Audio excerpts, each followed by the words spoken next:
come on, let's do it, and we went, we passed it, we bought the.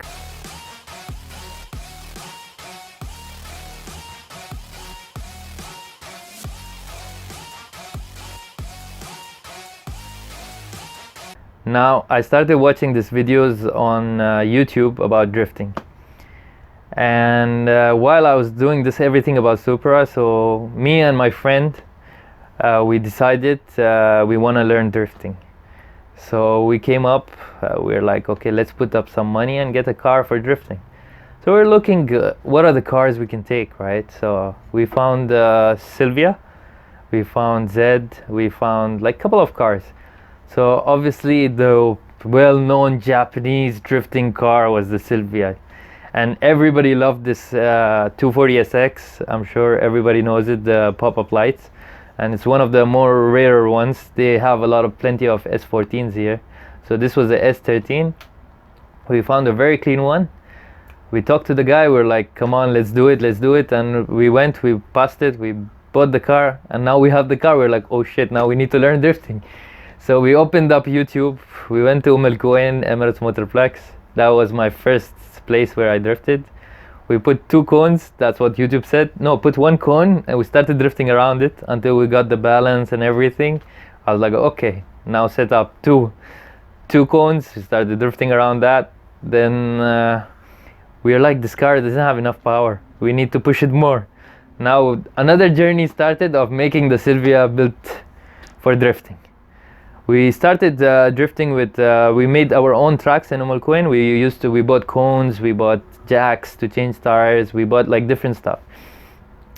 So finally we decided to modify it. Had the SR20 engine, DET, it was a turbo engine. And we built the whole engine, we did everything. Still, the problem with that engine was rockers. Everybody knows this rockers keeps popping. So finally we went and we sold the engine, we bought a 1JZ.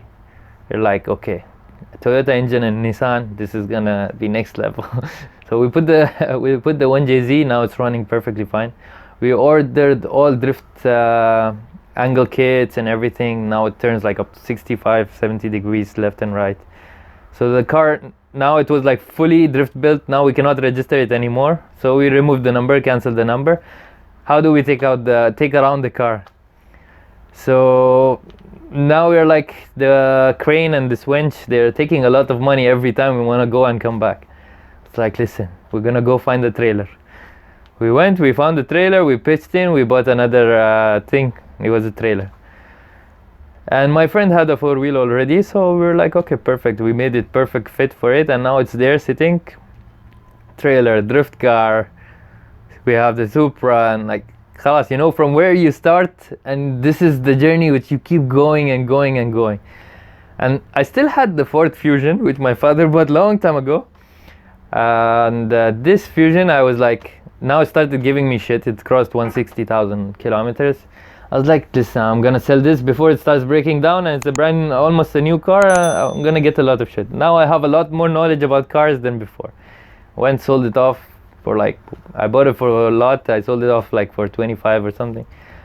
Took the money. I was like, I'm not buying a new car anymore. I opened Dubizzle, searched for a car, tick, came out. I was like, what car can I drive? I don't have headaches, nothing. I don't want a turbo car because I want naturally aspirated, daily, no issues, no headaches, no nothing. Looking. I go through, I find 350Z. Now, Z comes back to Tokyo Drift. And it's a rear-wheel drive car, quite cheap. It was within my budget of this car selling.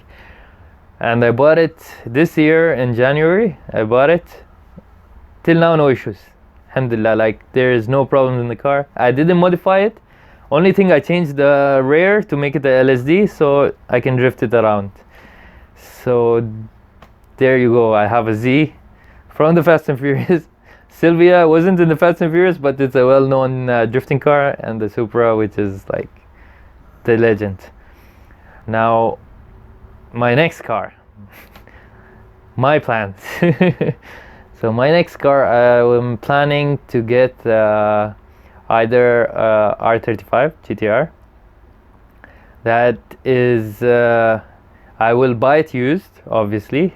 It's ridiculous from the showroom, but it will either be already modified because I don't want to spend the money, but I'll make sure like the car is clean and stuff.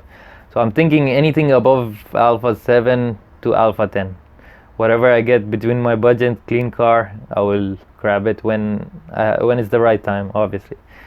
Either the GTR, and now it's like a big, because since I got into the car community, I have sat in Ferraris, Lamborghinis, and to all the Japanese muscle cars, everything. So now I really like the idea of supercars as well. So between GTR, like I really love the GTR, and now like I have another option, which is a McLaren 650S.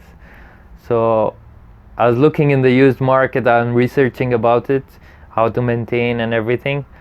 If I figure out something, let's see, like it might be a big change to me because it's like a total different, out of my category thing, because like I've been in JDM all my life. I sat in a lot of American cars, but it didn't give me that JDM love. So, and nothing against the American cars, everybody has his, we are car people, so everybody has their own thing. I love American cars, especially those old Mustangs and Camaros, Challengers. So